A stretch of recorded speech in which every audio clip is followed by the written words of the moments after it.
Discover Buick, one of America's fastest growing auto brands. See for yourself why Lexus and BMW owners are switching to Buick.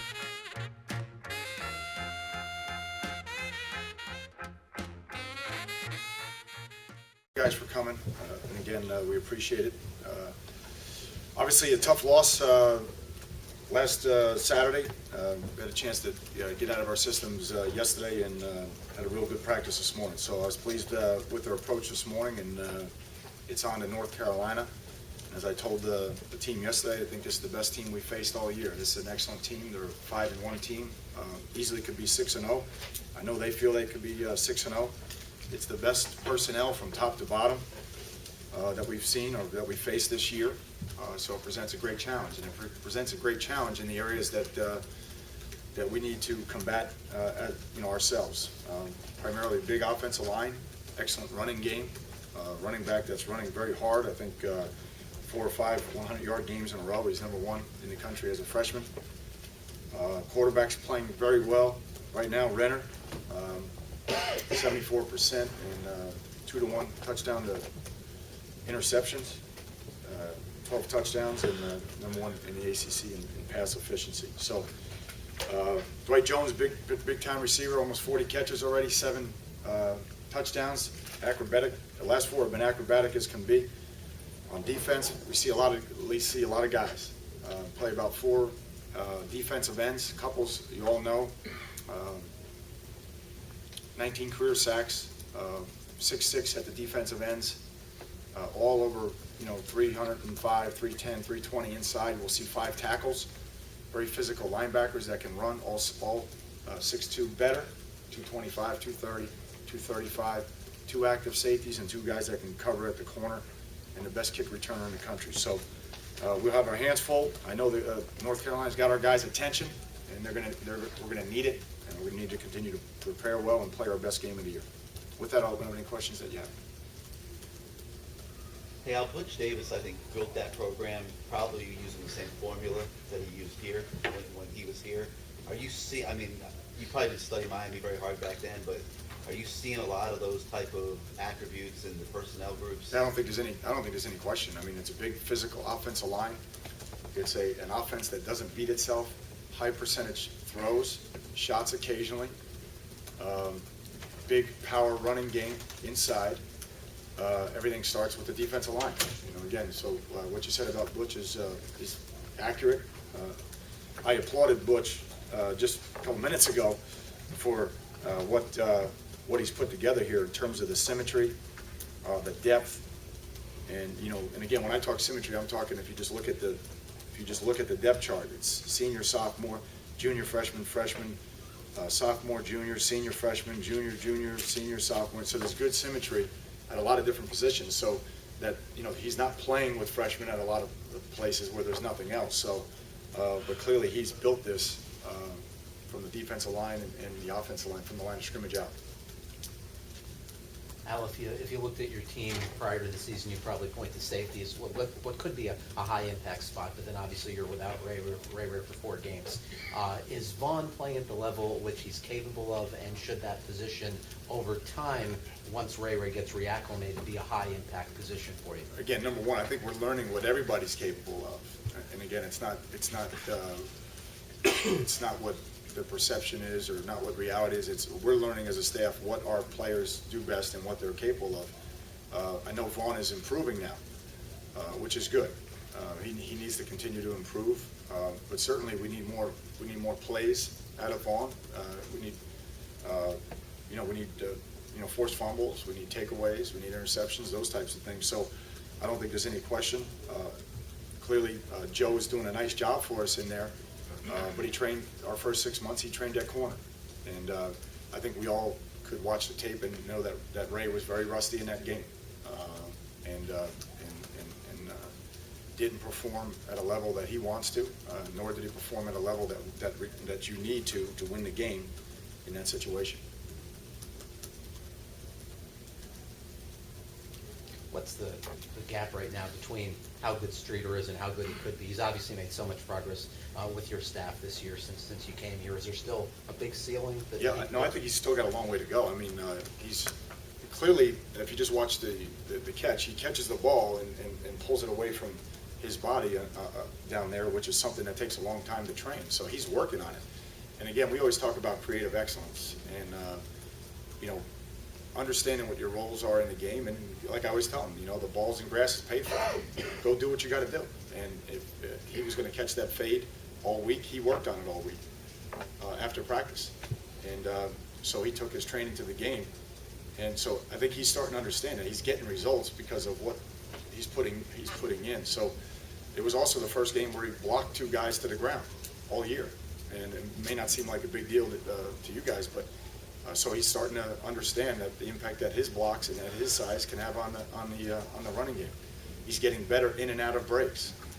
We know he's got long speed and can be a great go runner or a seam runner, and because he's a big, tall body. So I mean, he's doing things better, and he's getting better at the things that he hasn't mastered yet. So I think hopefully he's just starting out. I mean, I think he's in the infant stages of what he can be, to be honest with you. What are the challenges in facing Bernard as a running back? Well, I mean, again, he's a big physical runner. The biggest thing is the size of the offensive line and tight ends. And if you let a big physical runner, again, I don't know what he's weighing. He's 205 pounds, but he's compact and physical. And if you get him going, okay. In other words, if we get knocked off the ball, he's tough to bring down. So he can make you miss and run you over. So I think our guys understand that. And clearly, it's no secret to anybody in this room. We have to do a better job. Again, given what we have to do a better job. No excuses. We have to do a better job stopping the run, or we're going to continue to lose in the fashion that we lost Saturday. You mentioned about Jermaine Johnson could possibly move over. Is the plan for Jeremy Lewis, Tyron Dye, and David Perry to stay on the offensive side of the ball, or would you move them? Yeah, the issue for David Perry, it's not. David Perry was an end, so the issue is not really an end. And he's not quite big enough to be a 3 technique. So, again, I like what we've seen of Corey King recently. So I would rather go that way, so that we're building and playing with somebody that's going to be in the program for quite some time. Again, Corey's very strong. He's almost at 30 reps now as a freshman. I think he's at 26 or 27 reps at 227, which is elite strength. He's 285, and he plays with leverage. Now, he doesn't know whether the ball's pumped or stuffed, but I mean, other than that, he's okay. But honestly, we're trying to get him going to see if he can give us some depth there. Does it hurt a little bit with him though, Al? I mean, I imagine you were thinking about a red shirt as if you got here so late, and Yeah. now you're gonna have to burn it. Yeah, I'd love to red shirt everybody. I mean, to be honest with you, we're playing a lot of guys right now in limited roles, and I'd like to red shirt more guys. And in the future, I like to do that. But again, we don't. Given the number of older guys that we have, I don't see us redshirting for a couple of years. I mean, I really don't. I don't see us just wholesale redshirt. I mean, even next year, we're going to lose a bunch of guys. This class is going to be, ginormous. So because we're losing a lot of guys, to graduation. So I don't see us redshirting a lot of guys. At least in the near future. And again, if you're a young guy out there right now and you want to come play linebacker and go to a top 40 institution and be a Miami Hurricane, whether you're linebacker, defensive end, or in the secondary, there's great opportunity here. There's great value for you to come in and play early. Coach, speaking of recruiting, North Carolina is one of a bunch of schools that has about a dozen guys from the state of Florida on their roster. Yeah. What are the challenges? I mean, not only are you competing against in-state schools, but now all these other schools are coming down here too. Yeah, I mean, everybody's always come down, though. I don't think, again, everybody says, they love to give you the proverbial put a fence up and all that, but I mean, it's more, if we're going to take 20 to 25 kids a year, we got to make sure we get the right 25. Again, the thing that I'm most proud of that we did at Temple is A, we developed players, B, we didn't listen to anybody. We didn't listen to anybody because they all weren't supposed to be any good, none of them. And then C, we got guys that fit our system. We got guys that fit our system and that we believed in, and we really weren't concerned about anybody. And what I mean by that is we got the right guys. You got to get the right 20. You can't just get any 20. You got to get the right 20. because I think what we did at Temple is we selected well. You know, we selected well. You know, if you look at our percentages, we selected well, you know, based on our return. So it's really important that we evaluate really well and then develop. How much of the problems on defense maybe is getting that perfect marriage, getting the right guys right now? Yeah, I mean, I think all those are fair points, and as I said last week, I mean, they're all fair points and everything's fair game.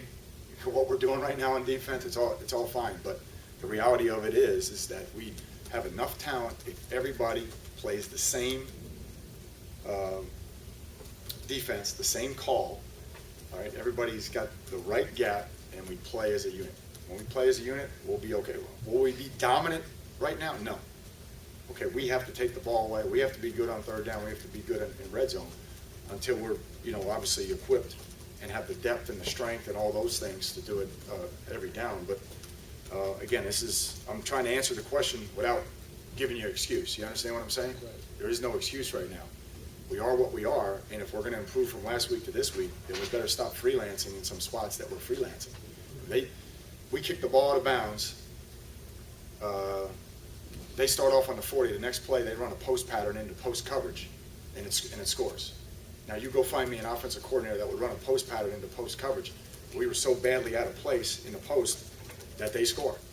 And, you know, those are the things that we need to fix. Everybody on the same page. Sean kind of alluded to the same thing, that, you know, if one guy misses an assignment, it makes the whole defense look bad. How much do you have to count on guys like Sean and older guys to reinforce the coach's points about, hey, stick with your assignment? I think they are, but you know, we lost some troops. We lost some commanding generals, some field generals along the way now. I mean, you know, so what used to be a lot of, you know, OV was kind of an enforcer, you know, Olivier, you know, he was kind of an enforcer. He'd make sure that the guys were doing it right. You know, Marcus Forston, you know, you can see the difference between week 1 and week 2 when Marcus was in there, and then Buck and all those guys. So a lot of those guys are the leadership, and I think, you know, now Jimmy's got to step up. We mentioned Vaughn earlier, Telemac, he's got to step up, and Brandon McGee is improving. He needs to step up. You know, Sean and all those other guys. So we just need to step up, and again, our margin for error on defense is so small that we can't help the opposition, and that's what we're doing. And the net impact on our team is not enough series for us on offense right now, not getting the ball enough. Coach D'Onofrio said today 28 guys played defense for you guys this year, 5-game league. It's obviously a lot. Say it again? 28 guys. Yeah, it's played. too many. It's too many. I mean, did you even have that problem at Temple with that many guys that played? Or? Oh, you don't want to go there. You don't want to. We did it all there. You don't want to go there. Al, Darius Smith, how is he doing, and is he well conditioned? You know, well enough conditioned that he can carry the brunt of the load? He's doing better. Right. Again, I would have preferred not to play him. You know, I would have preferred not to play him, but he got pressed into action, and then not only is he pressed into action, he's pressed into a starting role. And to answer your second question, no, he's not. We learned at Maryland that he wasn't ready for 60 plays. So again, it's got to be by committee in a lot of positions. But the good news is, you know, like a guy like Futch, he stepped up last week. He played really well. He graded out really well. He played really well. He kept his poise. So again, we need, you know, he and other guys like that to continue to play well, and then, you know, shore up some of the spots that we're struggling in right now. What about D-tackle now? How is Ajomo? How is he coming along? Well, I think he's going to be okay. I mean, he was out there today a little bit. You know, he was contact, but we protected him in some things. But so I think he'll be okay. Regis, you know, you mentioned Darius already, and then, you know, it's going to be Olsen and King. I mean, that's what we got.